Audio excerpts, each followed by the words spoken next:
Something alarming is happening in the United States. Not quietly, not slowly, but right now. Across the country, families are afraid, workers are afraid, patients are afraid.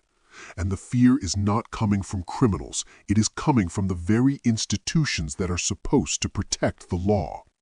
Immigration and Customs Enforcement, known as ICE, along with Border Patrol, are being accused of using intimidation, force, and fear as tools of enforcement. Many Americans are now asking a serious question. Has government power crossed a dangerous line? In recent weeks, reports have surfaced from cities and towns across the United States. These reports describe aggressive immigration raids, armed officers stopping drivers, and agents entering homes without clear warrants. Ahead of major global events like the Super Bowl and the Winter Olympics, threats were made to increase immigration enforcement in public spaces. The message was clear: be visible and you may be targeted. Even internationally, these actions are being criticized. In Italy, political figures associated with these policies were met with public backlash.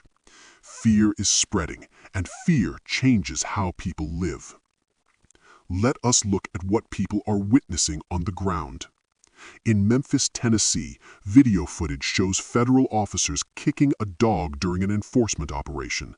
For many viewers, this symbolized something deeper: a lack of restraint, a lack of humanity.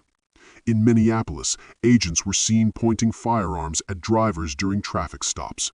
No explanation, no visible threat, just force.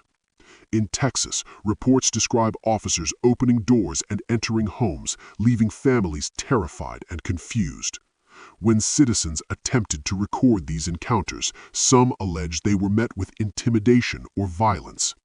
These incidents raise serious questions about civil rights, about accountability, and about who holds power in a democracy.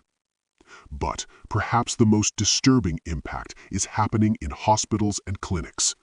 Doctors across the country say patients are no longer coming in, even when they are seriously ill.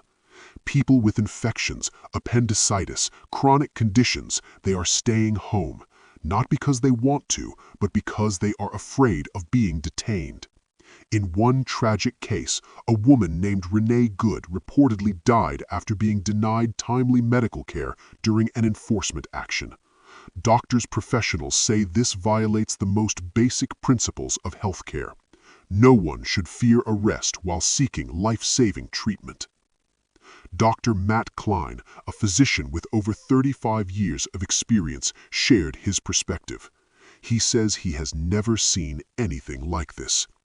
According to Dr. Klein, ICE agents are entering private patient rooms and confronting individuals in the middle of medical care. He describes detention facilities with no beds, no blankets, and no healthcare providers on site. He says it feels like something out of the 19th century, not a modern democracy. Beyond the human cost, there is an economic impact. Agriculture, restaurants, healthcare, construction, entire industries rely on immigrant labor. When fear drives workers away, the economy suffers. Dr. Klein warns that this is a constitutional crisis, an overreach of executive power. He calls on Congress to reassert its authority and protect civil liberties. History shows us something important. Democracies do not disappear overnight. They erode when fear replaces freedom. But there is also hope.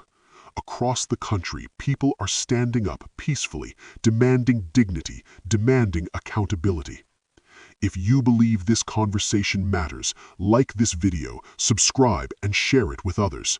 Your voice matters. Your support matters. Together, we can choose courage over fear.